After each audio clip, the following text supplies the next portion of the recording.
We're out here. My head's all messed up. The elevation's got me to where I feel sick every second. I don't know which way to go. We started out on these trails, went through the caves, and then it came to a fork. We didn't know which way to go, so we went the other way. Garrett's videotaping. It's just me and him out here. Karen, I don't know where she went. We lost her earlier. We're gonna keep walking the trail, see if we can find a way to get out of here, but from the way it looks, there's no telling how long we'll be here. Our best bet is to find some sort of shelter of some sorts. Maybe we find a big tree, fell down somewhere, maybe we can crawl inside of it and use it as shelter. I don't see many redwoods, because once the redwoods, they die, they hollow out in the middle, and we could crawl inside of one of them, but man, it's scary. I don't know what we're gonna do. But we'll find something. All right, that's enough. Let's just try to find a way out of here.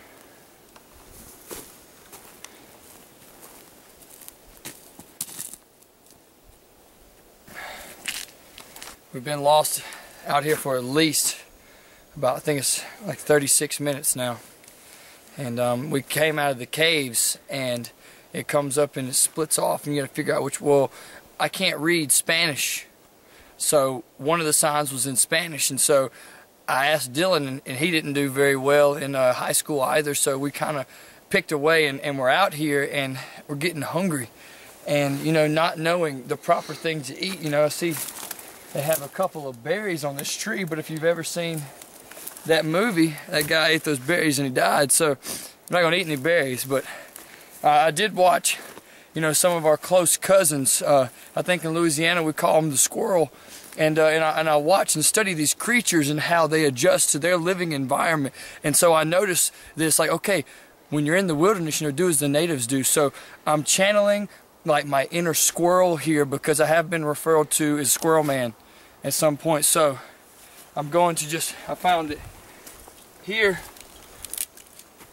You know, even though this is not Louisiana, they actually have, you know, similar vegetation than what we have. But see, I'm on this thing, it's like, you know, maybe there's no berries here. Maybe there's no berries in California. Maybe there's no honeysuckles here to be able to eat like we know in Louisiana. So you got to start trying other things. So I got this off of this tree right here. See, this is a rosemary pine tree. As you notice, we call it rosemary because if you look, it has this green moss that grows on all the limbs. And it could be a tree disease. You know, it said something about, on one of the signs, it said that there is a plague among the animals, and that is no kidding. It said, do not eat squirrels, do not eat robins, do not eat chipmunks, because there's a plague among these animals. So what I thought to do is become a squirrel. Become the squirrel.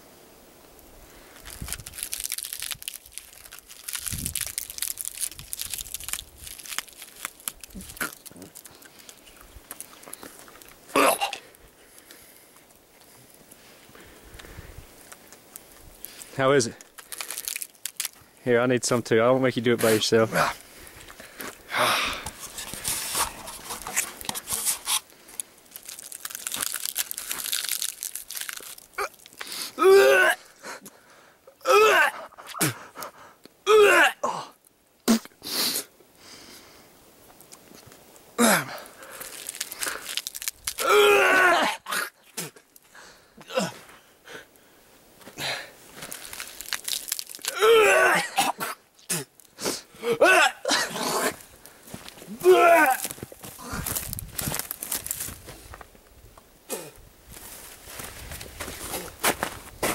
It's not so easy being a squirrel, dude.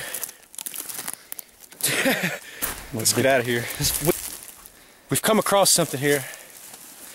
This here looks like to be a track of possibly a young teen black bear. Sorry, I still got a bunch of pine cone in my teeth. Put your hand up to it to show how big this thing is. And we just gotta hope that we don't come across any out here. I know that they're very, very native here, and we just have to be careful what we do out here. Is there a way that you can tell what kind of tracks they are? Yeah, the black bear has 5 main points of pressure when it presses its weight down on the ground. It's got its 4 main fingers, and then the back of the palm. It doesn't make an impression on the back, it just makes an impression kind of like that right there. Except the weight is so heavy on it that it presses down, and in the middle there's a empty spot on the black bear to where it surfaces up. Only the pinpoints come through. So we'll just have to keep an eye out and make sure we don't come across anything that could be dangerous. Alright, we have believed to identify that there's a black bear in the area, and one time I watched a National Geographic, and they were talking about how there's a specific toe fungus that is native to only black bears, and it says that there's a plague that's actually on the animals in this area. But the thing is that they say that this toe fungus, the way you can actually identify if a track is of a black bear is that it should taste like a persimmon. You know what I mean? So what I'm fixing to do is attempt to identify if this is actually that of a black bear or not, by tasting the track and see if I can get just a hint of persimmon from the toe fungus that would be on this mammal. So first you want to sniff the track, and then there's really no safe way to go about this, and you know, since we are in the wild, it's not really recommended that you use utensils or your hands, as a matter of fact, but you might as well just do as the animals do. So, and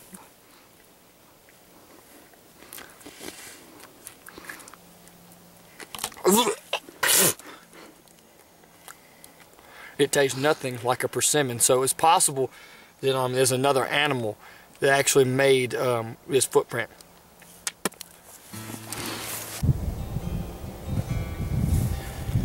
Now, one tip when you're in the wilderness for survival is to know that the moth on the trees grow on the north side, so therefore the moss always faces north. So if we head north, we're likely to end up in Canada. Since the moth is on this side of the tree, I suggest we head that way. And we're just going to have to taste this just to make sure that it is the right kind of moss that we actually need to follow, because it can be deceptive of the different kinds. So let's just see here. Yeah, it smells like loblolly, so that's a good sign. That means it's full of pollen, it means it's fresh.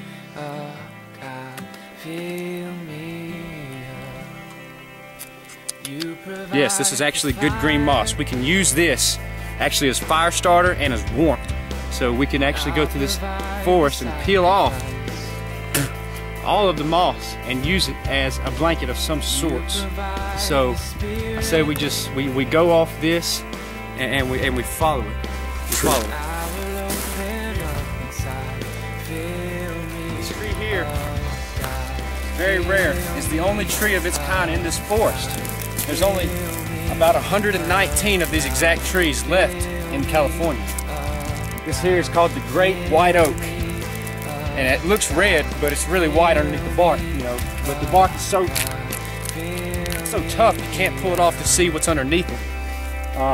These are mainly used by bears, sometimes by wolf packs to circle around and sleep under. So we just have to make sure if we come across many of these trees that we steer clear of them, and maybe stake out in a section of rocks like that to try to find us a good source of food, maybe. We'll just have to see what happens. But I know that this is a great white oak, and also can be used for a good lookout if we're able to get up it. So we might have to try that.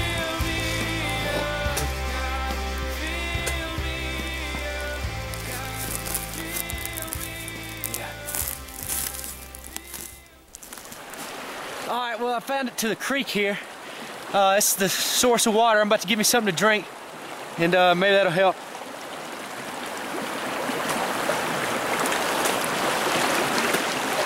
That's good water right there. Yeah. Yeah, that'll work.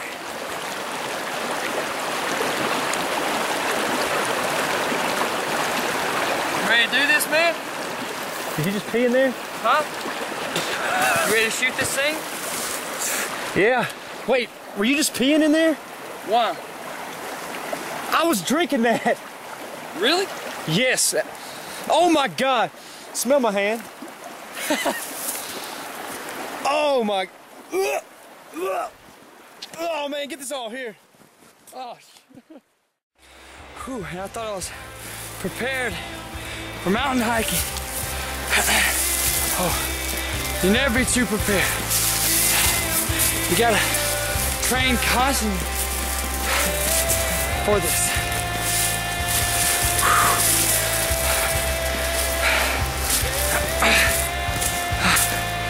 Oh.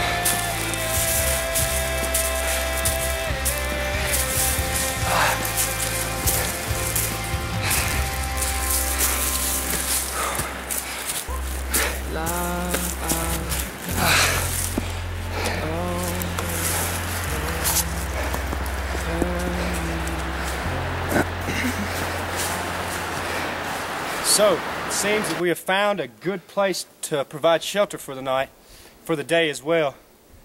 And I'm just going to get up here and see if I can find a good, comfortable place for us to be able to sleep tonight. And Garrett's videotaping all of this, and we're taking turns just so if anybody finds it, they know that we did try. But we're going to see if this can be a good place to sleep for the night.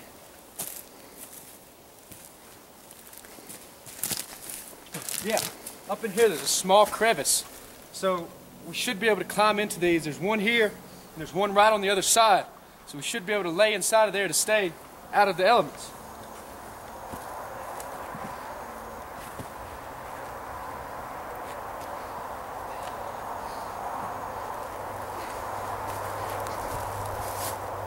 Yeah, this will work. This will work. This will be fine for a few hours until we can figure out what else to do from here. So we'll get back with you and let you know how it's going.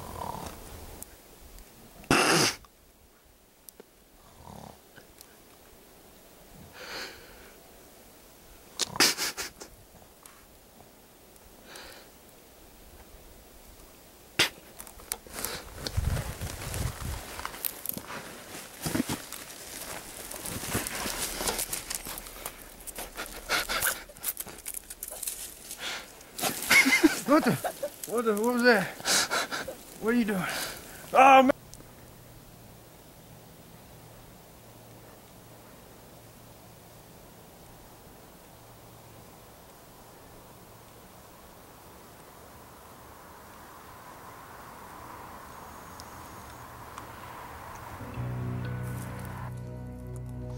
I will search all through the night. I will search all through the night. I will search all through the night. And when I find him, I will not let him go. Sing that. I will search all through the night. I will search all through the night. I will search all through the night. When I find him, I won't let him go.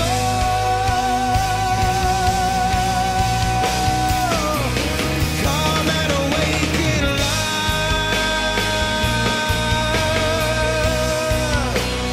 Come and awaken love.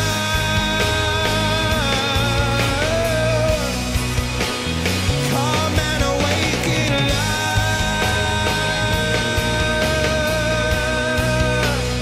Come and awaken love.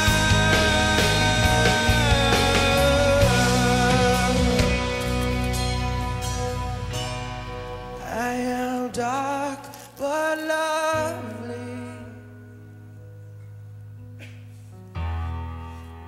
My desire is for you. Even when men tell me to stop looking for you, I say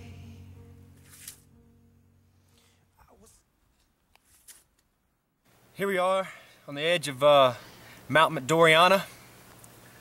I'm about to try to climb down in here. see if we can figure out, man, which way to go. I don't know what happened, but we were walking and went from desert to Antarctica in just about a half a mile. And I mean, there's snow everywhere. I don't understand it, but we're gonna see if we can find a skeleton.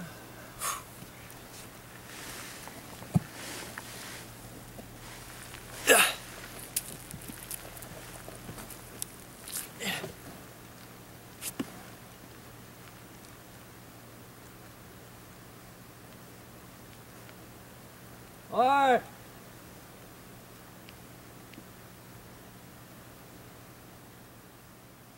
Alright, I'm down here. I will search all through the night. I will search all through the night. I will search all through the night. When I find him, I won't let him go. Come and awaken love.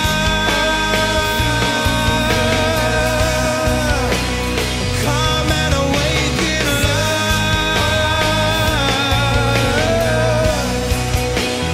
Come and awaken love.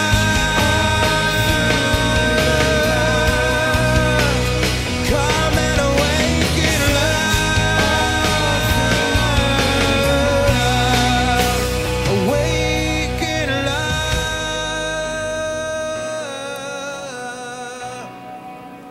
Awaken love. Here to the Camorra waterfall. It's exactly 150 foot from the top of the waterfall to the bottom. When you get to the bottom of the waterfall, the water is actually 400 foot deep and solid blue. So what we're gonna do is we're gonna try to hike our way down here down the side of this cliff to get down to the waterfall to get a good view of it.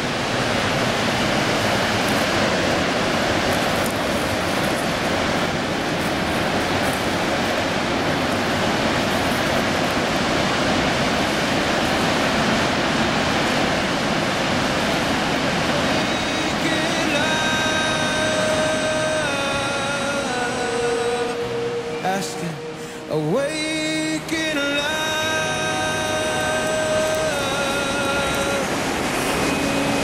Wow.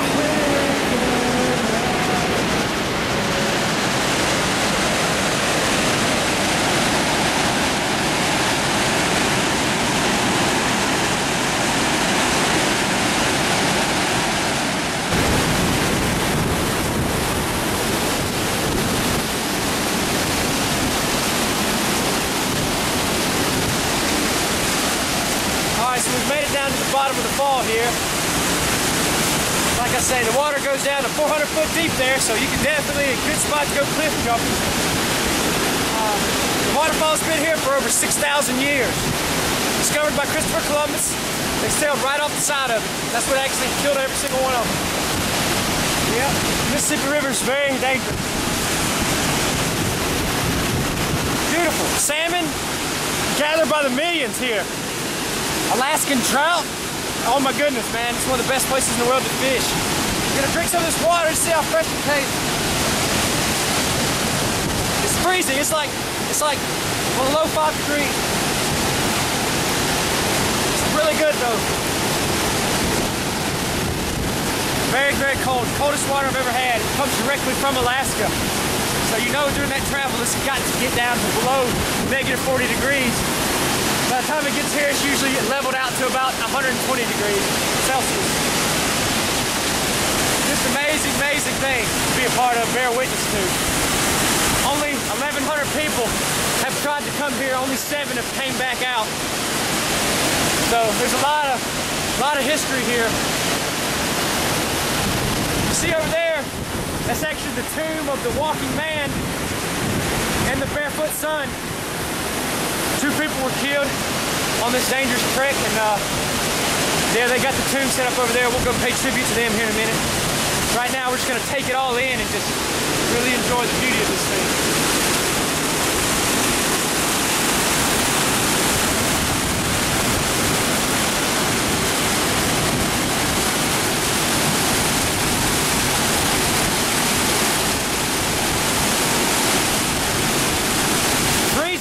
Freezing cold.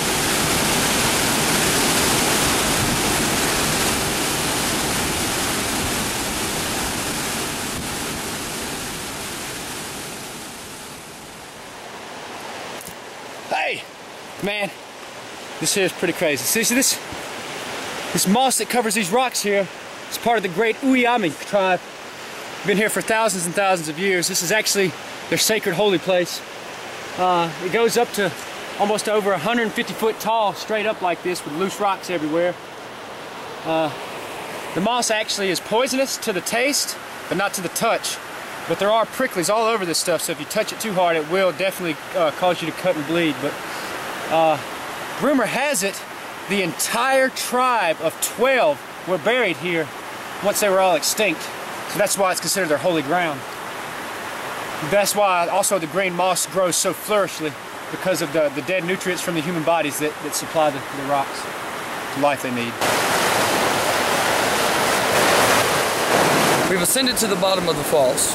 We've taken you across the mountains, through the desert steeps, up into the snow of the volcanic horizon, and now we have ended at the bottom of the Wachiga Falls, crossed down through the river, and now as we ascend back up Moss Mountain, we're to finish our journey tomorrow. And so far you've had a trekking across California with Dilhole and Sanchez.